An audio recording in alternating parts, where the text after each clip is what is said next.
So one of the stories that I think about a lot is um, at one of the campuses we serve, they have a DAP campus, this alternative educational placement, and students on these campuses, they have complex discipline issues, behavioral needs, and you know they've been through significant challenges before they even walk in the door a lot of times. And so, our staff uh, go on that campus, provide services, and so we were teaching on that campus, and we had a student, a high school girl that was sitting in this week of sessions, and right away it was like clear to our staff that um, she was sharp, but she didn't trust us right away. And so, our staff came back after that first day. I was like, uh,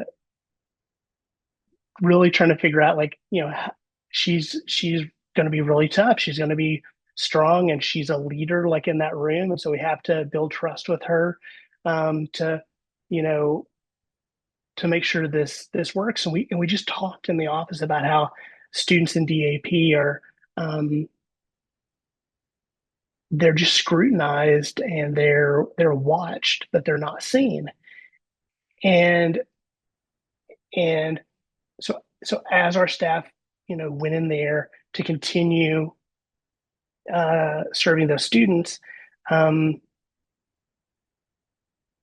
the guard started to come down for this student, and uh, she was kind of help keeping. She was like an extra facilitator in the room. She's kind of keeping the room in check.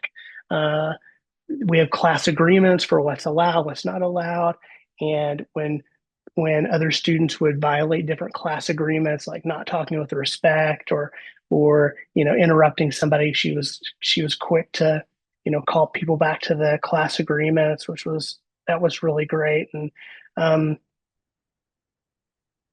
because, like, as adults leading we don't always want to be adults telling students how to feel or how to behave. And so to have one of their peers in the room start to do that that's real engagement. That was really, really cool.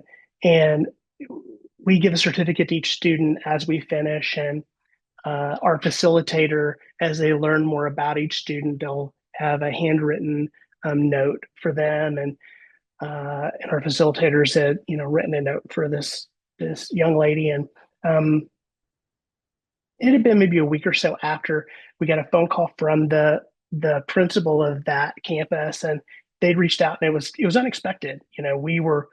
We thought maybe they were wanting to plan like our the next cohort that we were doing, um, but they had said that that student wasn't just using the coping strategies that they had learned in the classes themselves, but there were some students that hadn't been referred in for that, but because she was just a natural leader, um, and hadn't always used those leadership skills for good, um, but she was in this case, right? She had learned some of these coping skills, these practical things that she had learned, and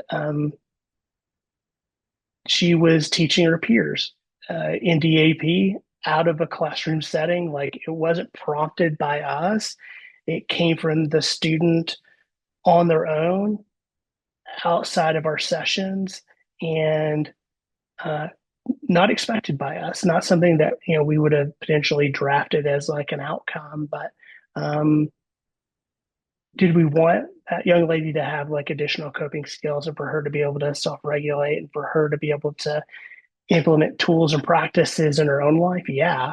The fact that she felt comfortable enough not only using them, but then being able to share them with her peers, like that's that's proof of the concept for that whole model. So that we're not just delivering information, but it was something that a student could actually own. That that student became confident enough and cared enough to pass it on to a peer. To us, that felt like resiliency in action, and that's the culture shift that we're trying to create on campus with those students. So yeah, it's been a highlight for us. And um, do we think that's going to happen for every student? Uh, that's our hope.